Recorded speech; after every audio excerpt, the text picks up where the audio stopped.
DGF এর মামলা number 5 তিনজন ছিলেন। তিনজনের জন্য আমরা ডিসচার্জ পিটিশন লাস্ট ওকেশনে শুনানি করছেন দুলু সাহেব, মাইন সাহেব, এবং শুনানি করার পর আজকে এই ডিসচার্জ পিটিশনের যে আদেশ দিয়েছেন এটা রিজেক্ট করেছেন। পরবর্তী সময়ে 21 তারিখ, কয় তারিখ, 19 তারিখে 19 জানুয়ারি 2026-এ মামলা আসলে সাক্ষী জন্য রেখেছেন।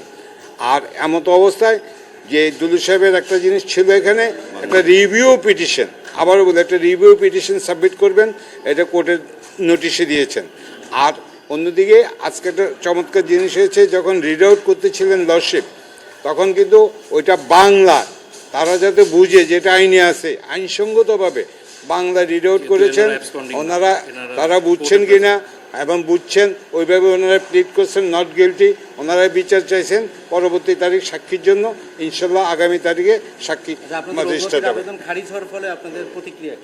আমাদের অবৈধ খারিজ, আমরা কিন্তু আরেকটা নোটিশে দিয়েছি যে ওনারা যে অবজারভেশন দিয়েছেন এই অবজারভেশনগুলো কিন্তু আমরা রিভিউ করব ওই অবজারভেশনের উপরে, তখন কথাটা বলতে পারবো।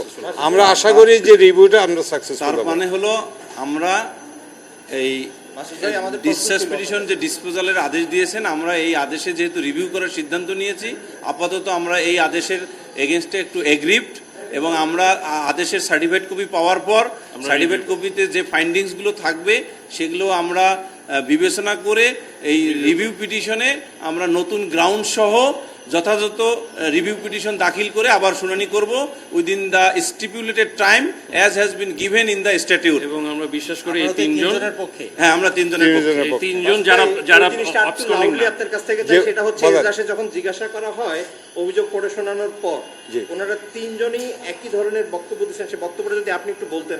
বিজলি কেবলস এর স্কিন কোটেড ইনসুলেশন আগুন প্রতিরোধী। বিজলি কেবলস, নিরাপদ আজীবন।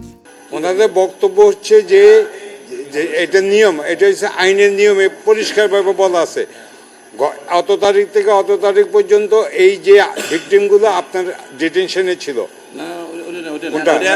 বিষয়টা হলো আমি বলে দিই, এই বিষয়টা হলো যে ওনারা যে ওনাদেরকে জিজ্ঞেস করা হয়েছে যে পয়েন্টে, সেই পয়েন্টটা হলো আমরা মানে আমাদের তিনজন অভিযুক্ত ডেফিনেটলি এবং অ্যাবসলিউটলি ডিনাই করেছেন they are not responsible in any ways for the charges brought against them, অর্থাৎ যে সকল চার্জ গঠন করা হয়েছে এই অভিযুক্ত তিনজন আসামির বিরুদ্ধে, তারা এই আসামির বিরুদ্ধে গঠিত অভিযোগ ডিনাই করেছেন এবং নির্দোষ দাবি করে বিচার প্রার্থনা করেছেন।